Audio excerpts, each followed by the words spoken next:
ધોરણ 12 science chapter number 3 પ્રવાહ વિદ્યુત, જેમાં અગાઉ આપણે ઓહમના નિયમની ચર્ચા કરી ચૂક્યા છે.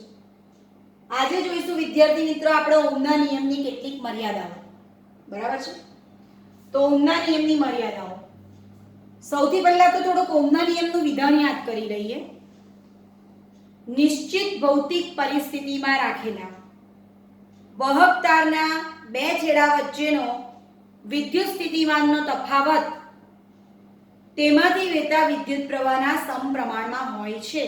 વી ચલે છે I, અને ઓમે પોતે નિશ્ચિત ભૌતિક પરિસ્થિતિ તરીકે તાપમાનને અચળ રાખેલું. એટલે અચળ તાપમાને એણે વી અને I ના સંબંધનો અભ્યાસ કરેલો. બરાબર? તો સૌથી પહેલી મર્યાદા તો સીધા શબ્દમાં આપણે કહીએ તો નિશ્ચિત ભૌતિક પરિસ્થિતિ ન રાખીએ તો ઓહમના નિયમનું પાલન થતું નથી.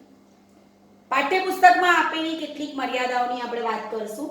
પહેલી મર્યાદા છે, સૌથી પહેલા તો ઓહમનો નિયમ આપણે જાણીએ છીએ કે વાહક માટે લાગુ પડે છે.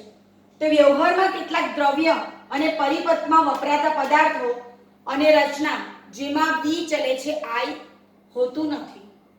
દરેક સમયે દરેક પરિસ્થિતિમાં વી અને I સમચલનમાં હોય એવું જરૂરી નથી. નિશ્ચિત પરિસ્થિતિ ન હોય તો ઓહમના નિયમનું પાલન ન થતું હોય એવું પણ બની શકે. તો વ્યવહારમાં કેટલાક દ્રવ્ય અને પરિપથોમાં વપરાતા પદાર્થની રચનાઓમાં વી ચલે છે I હોતું નથી. અને વી ચલે છે I ન હોવું એટલે શું? તો ઓહમના નિયમનું પાલન ન થવું, એટલે કે ઓહમનો નિયમ પડાતો નથી. પણ અગત્યની બાબત શું છે? તેઓ બહુ મોટો વર્ગ છે કે જેમાં ઓહમના નિયમનું પાલન થાય છે. તો દ્રવ્યનો વિશાળ વર્ગ ઓહમનો નિયમનું પાલન થાય એ રીતે આપણને જોવા મળે છે. હવે પ્રથમ આલેખ જુઓ. સીધી બાબત છે કે આ જે આપણને દેખાય છે સીધી લીટી, ખાસ કરીને આ ત્રુટક લાઈન સાથે, એના પર ઓહમના નિયમનું પાલન થાય છે. કારણ કે ઓહમનો નિયમ શું છે? વી ચલે છે I. તો દરેક સંજોગોમાં વી અને I સમચલનમાં, વી વધે તેટલું I વધે. આ આપણને ત્રુટક રેખા પર જોવા મળે છે ને. તો આપણે એમ કહી શકીએ કે ત્રુટક રેખા ઓહમના નિયમનું પાલન સૂચવે છે. જ્યારે તમે બીજી રેડ કલર વાળી રેખા જુઓ, અહીંયા સુધી સીધી છે, અહીંયા વક્રાકાર છે જુઓ, તો અહીં ઓહમના નિયમનું પાલન થતું નથી. સ્વાભાવિક છે કે જે લીટી પર ઓહમના નિયમનું પાલન થાય છે એ સુરેખા છે, એટલે એના માટે દરેક સંજોગોમાં ડેલ્ટા વી છેદમાં ડેલ્ટા I નો ઢળ એટલે કે અજ્ઞાત અવરોધ કેવો રહેશે? અચળ રહેશે. જ્યારે આ વક્ર જે જોવા મળે છે તેના માટે delta V upon delta I નું મૂલ્ય અચળ રહેશે નહીં. એટલે આપણે એટલું ધ્યાન રાખશું કે અહીં ઓહમના નિયમનું પાલન થાય છે, અહીં થતું નથી. હવે સુવાહકની થોડીક ચર્ચા કરીએ. સુવાહકનું તાપમાન વધે, સુવાહક હોય એટલે એમાં અવરોધ તો હોય જ. અવરોધ હોય એટલે W = I² આડી પ્રમાણે જુલુસમાં ઉત્પન્ન થવાની જ છે. તો સુવાહકમાં પ્રવાહ વધે ત્યારે થોડી જુલુસમાં ઉત્પન્ન થાય છે. બરાબર છે? એટલે સુવાહક ગરમ થાય એટલે અવરોધ વધે. એમ પણ આપણે જાણીએ જ છે કે વાહકનું તાપમાન વધારતા એના મુક્ત ઇલેક્ટ્રોન્સ અને આયનના દોલનો વધારે ઝડપી અને વધુ અસ્તવ્યસ્ત બને છે. આયનના દોલનો વધુ ઝડપી અને અસ્તવ્યસ્ત બને તો અવરોધકતા તો વધે જ ને. તો સુવાહકની ખાસિયત જ આ છે કે સુવાહકનું તાપમાન વધતા દોલનનો કંપ વિસ્તાર વધે છે, અસ્તવ્યસ્ત ગતિ વધે છે, માટે અવરોધકતા વધે છે, એટલે કે વાહકતા ઘટે છે. તો અહીં જુઓ, સુવાહકમાં પ્રવાહ વધે ત્યારે થોડીક જુલુસમાં ઉત્પન્ન થાય, તેથી સુવાહક ગરમ થવાથી અવરોધ વધે છે, માટે વી વિરુદ્ધ I આલેખ સળંગ રેખા મુજબ મળે. આ દેખાય છે ને આપણને મોટા ભાગે આવું મળે છે. હવે ક્યાં ન મળે તેની આપણે ચર્ચા કરશું. આલેખ નંબર 2. આપણને વિચાર આવે કે આપણે અત્યાર સુધી એવા આલેખ જોયા છે કે જેમાં x અક્ષ પર બંને બાજુ એક જ સ્કેલ માપ હોય, y અક્ષ પર બંને બાજુ એક જ સ્કેલ માપ હોય.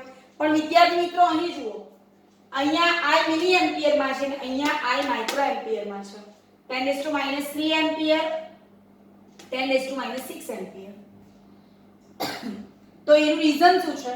તો બંનેના સંબંધો અલગ અલગ છે, બંનેનું જોડાણ અલગ અલગ છે. જે આપણે ધોરણ 12 સાયન્સમાં ચેપ્ટર નંબર 14 સેમિકન્ડક્ટર્સમાં શીખવાના છીએ, પણ અત્યારે માત્ર એનો થોડોક પરિચય લઈ લઈશું. અહીં આપણને દેખાય છે કે I વિરુદ્ધ V નો સંબંધ રેખીય નથી, અને બીજું દેખાય છે કે I વિરુદ્ધ V નો સંબંધ V ના ચિહ્ન પર આધાર રાખે છે. અહીં જુઓ વોલ્ટેજ, આ બાજુ વોલ્ટેજની સાઇન બદલી એટલે એનો સંબંધ બદલાઈ ગયો, બરાબર? એટલે કે સમાન વોલ્ટેજના ધન મૂલ્ય અને ઋણ મૂલ્ય માટે પ્રવાહના અલગ અલગ મૂલ્ય મળે છે. અહીં તમે જોઈ શકો છો કે વોલ્ટેજ વધારતા જઈએ, પહેલા તો આ જુઓ, અહીંયા વોલ્ટેજ વધારતા જઈશું ધીમે ધીમે ધીમે ધીમે તો પ્રવાહ ધીમે ધીમે વધશે, પછી પ્રવાહ એકદમ સ્પીડમાં વધશે. વોલ્ટેજના કોઈ નિશ્ચિત મૂલ્ય માટે પ્રવાહ ઝડપથી વધે છે એવું આપણને ઉપર જણાય છે. જ્યારે અહીં તમે જોઈ શકો છો કે અમુક સમય સુધી આનું મૂલ્ય -x પર છે, અને પછી એટલે કે વોલ્ટેજ વધતો જાય છે પણ પ્રવાહ વધતો નથી, અને પછી એ ધીમે ધીમે વધે છે. મુખ્ય ડિફરન્સ છે પોઝિટિવ અને નેગેટિવ સાઈડનો. હમણાં વાત કરી ને કે વોલ્ટેજ તમે કઈ દિશાને લાગુ પાડો છો તેની પર એની લાક્ષણિકતાનો આધાર છે.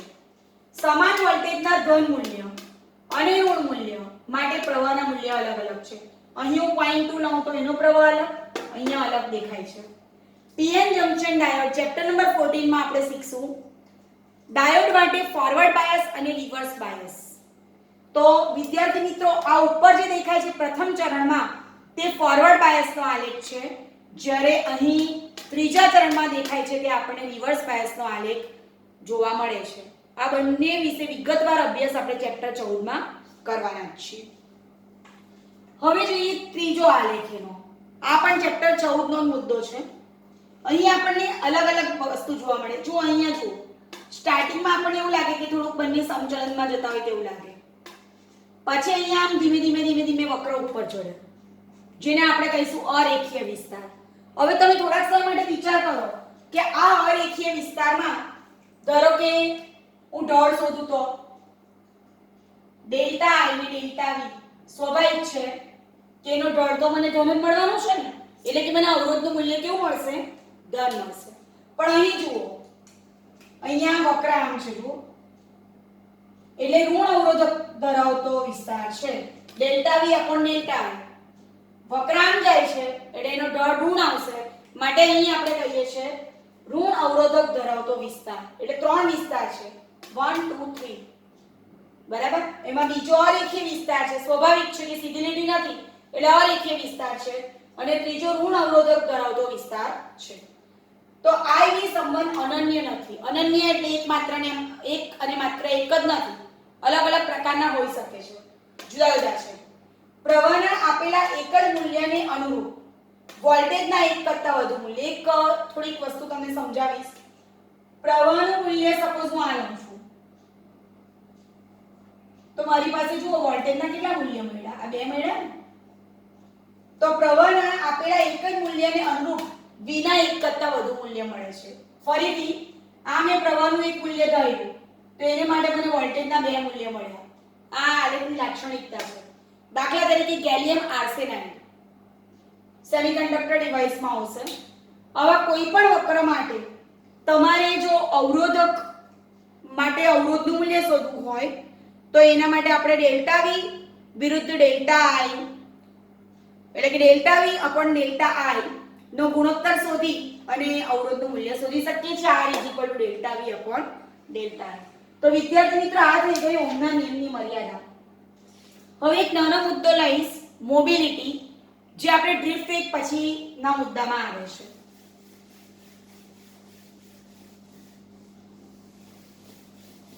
મોબિલિટી. મોબિલિટી શબ્દમાં આપણને મોબાઈલ શબ્દ આવતો હોય તેવું જરાક જણાય છે. મોબિલિટી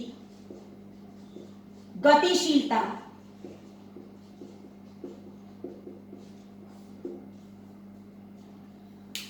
કોઈ પણ પદાર્થની વહકતા એટલે શું? તો એમાં ગતિ કરતા જે કંઈક વાહકો છે, જે કંઈક ઇલેક્ટ્રોન્સ છે, તેનો આધાર, તેનું માપ. તો કોઈ પણ પદાર્થની વહકતા તેમાં રહેલા ગતિશીલ વાહકોને આભારી છે. બરાબર છે. ગતિશીલ એટલે કે મોબાઈલ. કોઈ પણ પદાર્થની વાહકતા તેમાં રહેલા ગતિશીલ એટલે કે મોબાઈલ ગતિશીલ વિદ્યુતભાર વાહકોને આભારી છે.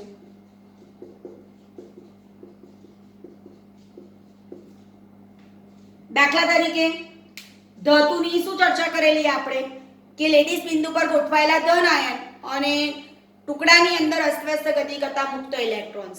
તો ધાતુ પદાર્થોમાં વિદ્યુત વહન માટે જવાબદાર એવા મુક્ત ઇલેક્ટ્રોન્સ હોય છે. ત્યાર પછી વિદ્યુત દ્રાવણ ઇલેક્ટ્રોલાઇટ એમાં ધન અને ઋણ આયનો એ પોતે ગતિ કરી અને વિદ્યુત વહનમાં ફાળો આપે છે. ત્યાર પછી આયનીકરણ પામેલા વાયુમાં શું હોય છે? ઇલેક્ટ્રોન હોય છે અને ધન આયનો મોબાઈલ વિદ્યુતભાર વાહક તરીકે વર્તે છે. ફરીથી ધાતુ પદાર્થોમાં મુક્ત વિદ્યુતભાર વાહક તરીકે કોણ હોય છે? ગતિશીલ વાહક તરીકે મુક્ત ઇલેક્ટ્રોન્સ હોય છે. ત્યાર પછી ઇલેક્ટ્રોલાઇટમાં ધન અને ઋણ આયન હોય છે અને ત્યાર પછી આયનીકરણ પામેલા વાયુમાં ઇલેક્ટ્રોન અને ધન આયનો વિદ્યુતવહનમાં ભાગ લે છે. હવે મુખ્ય મુદ્દો ચેપ્ટર નંબર 14 ની મેં તમને વાત કરી તે પ્રમાણે અર્ધવાહક સેમિકન્ડક્ટર.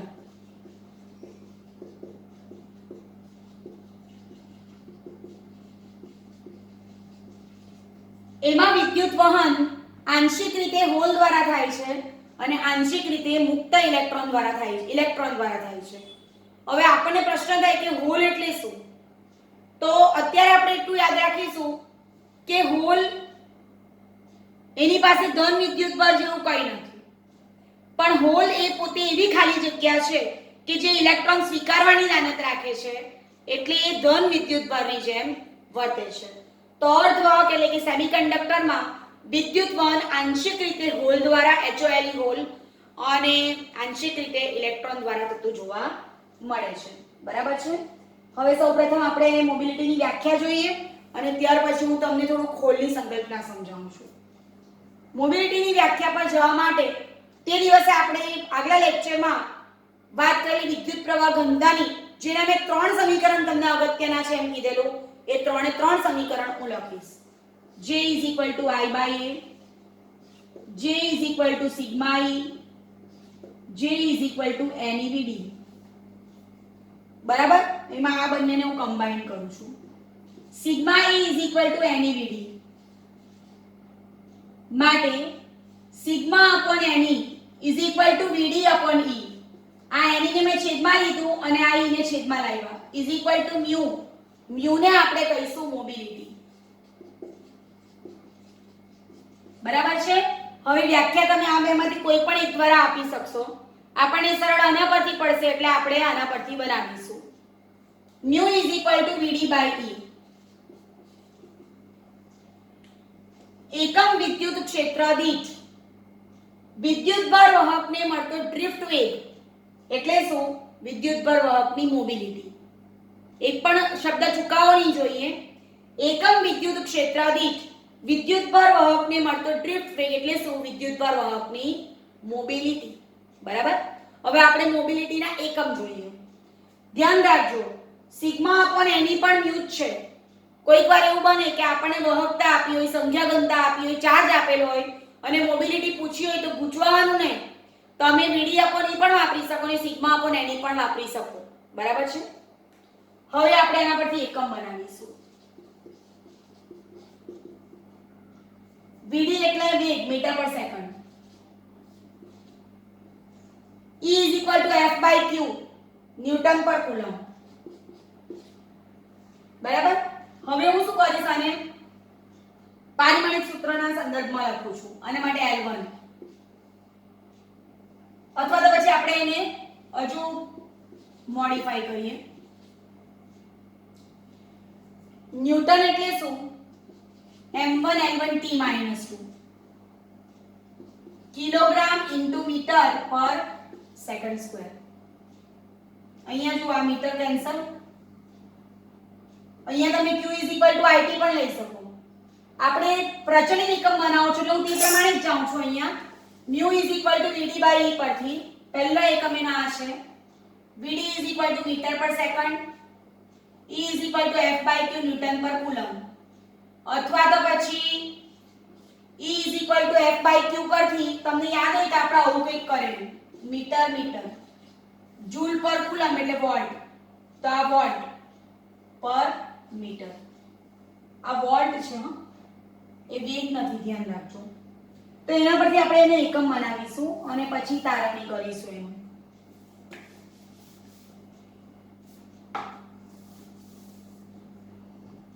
બીજી એક વસ્તુ આપણે તારવેલી mu = σ/ne પરથી પણ આપણે લઈ શકીએ વાહકતાના આધારે પારિમાણિક સૂત્ર જો આપણે એનું જોવું હોય તો કંઈક આ રીતે થશે આના પરથી જાઉં છું L1 કુલમ માટે A1 T1 આ થઈ ગયું T1 ન્યૂટન માટે M1 L1 T - 2 તો અહીંયા આપણે જોઈએ તો L1 A1 T1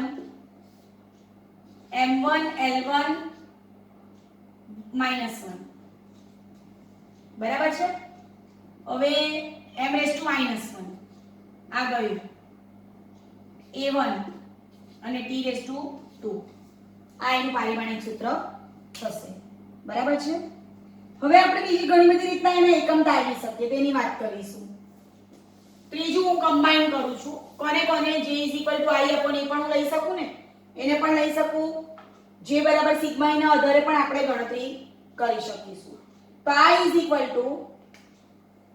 NEVDA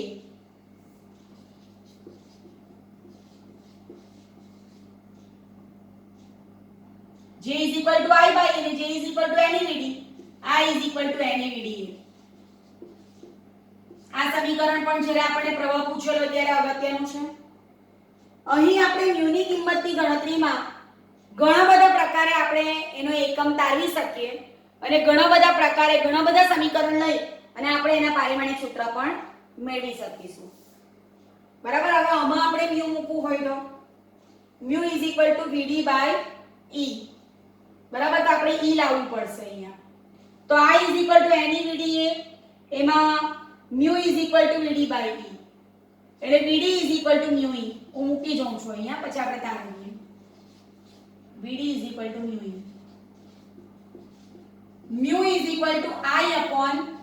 I/NEEA શું કહ્યું આપણે I = NEVDA એમાં vd = mu e અહીંયા મૂક્યું vd = mu e તો mu = I/NEEA હવે I નો એકમ ampere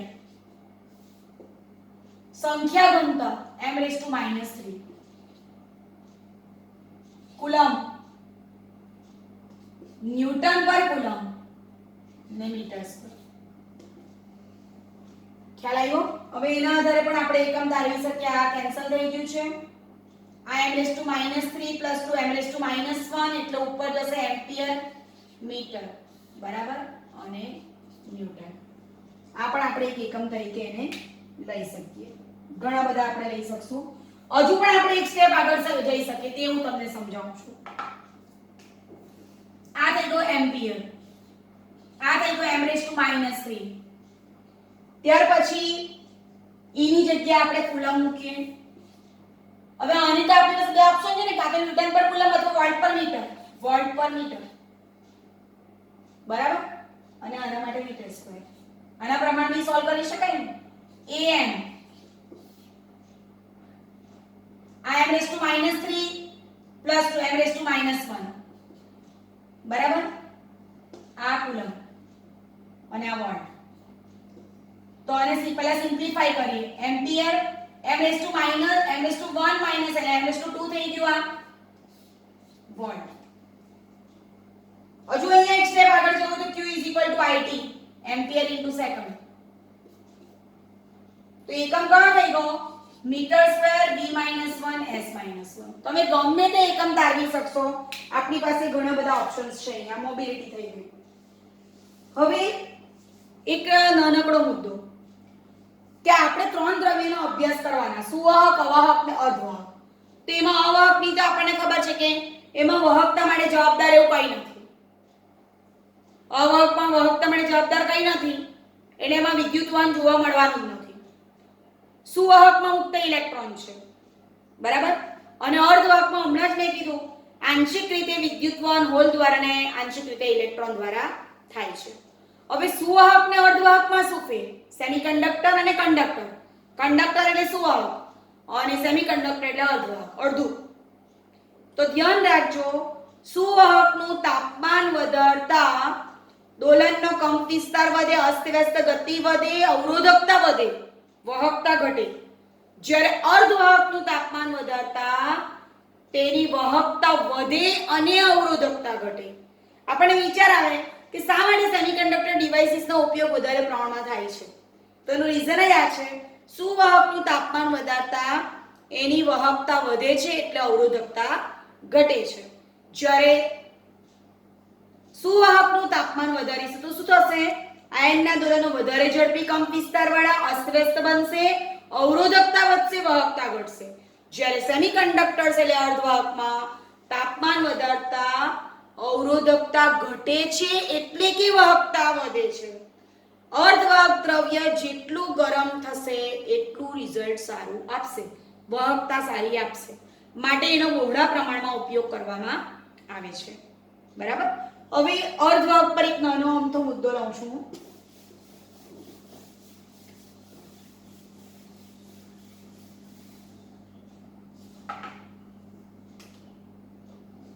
silicon 1s2 2s2 2p6 3s2 3p2 valence electron 4, બરાબર છે, ટેટ્રાવેલેન્ટ છે.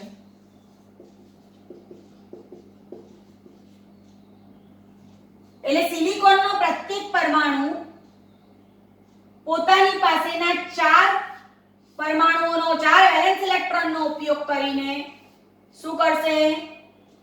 પોતાના પડોશી 4 પરમાણુ સાથે સહસંયોજક બંધ રચશે. આ રીતે જુઓ, બરાબર. ફરીથી, સિલિકોનનો પ્રત્યેક પરમાણુ પોતાની પાસેના 4 વેલેન્સ ઇલેક્ટ્રોનનો ઉપયોગ કરી પોતાના 4 પડોશી પરમાણુ સાથે સહસંયોજક બંધ રચશે. આ આને આપશે તેવું આ આને આપશે, આ રીતે ભાગીદારી કરશે. ઓરડાના તાપમાને પરિસ્થિતિ એકદમ સ્થિર. આ તમને ખાલી એક નાનો મસ્તો ડિફરન્સ સમજાવું છું. આપણે આ બધી વસ્તુ 14મા ચેપ્ટરમાં શીખવાના છીએ, પણ આપણે કન્ફ્યુઝ નહીં થવા જોઈએ કે આ સેમિકન્ડક્ટર શું છે, એટલા પૂરતું તમને સમજાવું છું. આપણે આટલું દોરીએ અત્યારે. ઓરડાના તાપમાને પરિસ્થિતિ સ્થિર એટલે આ ઇલેક્ટ્રોન બંધનમાં છે, બરાબર છે. હવે તાપમાન વધ્યું, ધારો કે ઓરડાના 0 કેલ્વિન તાપમાને પરિસ્થિતિ સ્થિર છે એટલે કોઈ ઇલેક્ટ્રોન બંધમાંથી છૂટ્યા નથી. પણ ઓરડાના તાપમાન જેટલું એટલે કે 27 ડિગ્રી સેલ્સિયસ કે 300 કેલ્વિન જેટલું તાપમાન પણ જો હશે ને તો પણ આ ઇલેક્ટ્રોન બહાર છટકવા માંડશે. એટલે કે તાપમાન વધશે ને તો શું થશે? આ બંધમાં રહેલો ઇલેક્ટ્રોન બહાર છટકશે. ધ્યાન આપજો. ધારો કે આ બંધ તૂટ્યો ને આ ઇલેક્ટ્રોન અહીંથી બહાર નીકળ્યો આમ, તો અહીંયા ખાલી જગ્યા પડી. આ ખાલી જગ્યા એટલે હોલ, HIV હોલ. ઇમેજિન કરો કે અહીંયા એક પ્રમાણે તાપમાન મળતા ખાલી જગ્યા પડી, ઇલેક્ટ્રોન છૂટો પડ્યો, અહીંયા જગ્યા રચાય. હવે આ પરમેનન્ટલી નથી. આ આગળથી પેલો છૂટો પડેલો ઇલેક્ટ્રોન આવશે ને એ ઇલેક્ટ્રોન આ હોલને પૂરી દેશે. એટલે જેટલા હોલ રચાયા છે ને એ બધા હોલ પાછા પુરાવાના જ છે. પણ જ્યાં સુધી નથી પુરાતા ત્યાં સુધી શું થશે? મુક્ત ઇલેક્ટ્રોન અંદર અંદર ગતિ કરવાના અને હોલ રચાવાના, બરાબર. એટલે આ હોલનો સ્વભાવ શું છે? ઇલેક્ટ્રોનને સ્વીકારવાનો. ઇલેક્ટ્રોન સ્વીકારવાની દાનત રાખશે. હોલ રચાય છે અને આવતા ઇલેક્ટ્રોન હોલને પૂરે છે. ઇલેક્ટ્રોન છૂટા પડે છે, આ ઇલેક્ટ્રોન હોલની અંદર પુરાઈ જાય છે. એટલે ટૂંકમાં તાપમાન મળતા જેમ જેમ બંધ તૂટતા જાય છે તેમ તેમ ઇલેક્ટ્રોન છૂટા પડતા જાય છે, હોલ રચાતા જાય છે. જેટલા હોલ રચાય છે એ સમય સાથે બીજા ઇલેક્ટ્રોન આવીને પૂરી પણ દે છે, બરાબર છે. શુદ્ધ અંતર્ગત અર્ધવાહક ચેપ્ટર નંબર 14 માં આપણે જોઈશું. ટૂંકમાં અહીં વિદ્યુત વહન ઇલેક્ટ્રોન અને હોલ બંને દ્વારા થાય છે. હોલ એ પોતે ધન વિદ્યુતભાર ધરાવતા નથી, પણ એ ઇલેક્ટ્રોન સ્વીકારવાની વૃત્તિ રાખે છે, માટે એ ધન વિદ્યુતભારની જેમ વર્તે છે. માટે અહીંયા આપણે આ ચેપ્ટરમાં એક વસ્તુ યાદ રાખશું, અર્ધવાહકમાં વિદ્યુત વહન આંશિક રીતે ઇલેક્ટ્રોન દ્વારા અને આંશિક રીતે હોલ દ્વારા થાય છે. Thank you.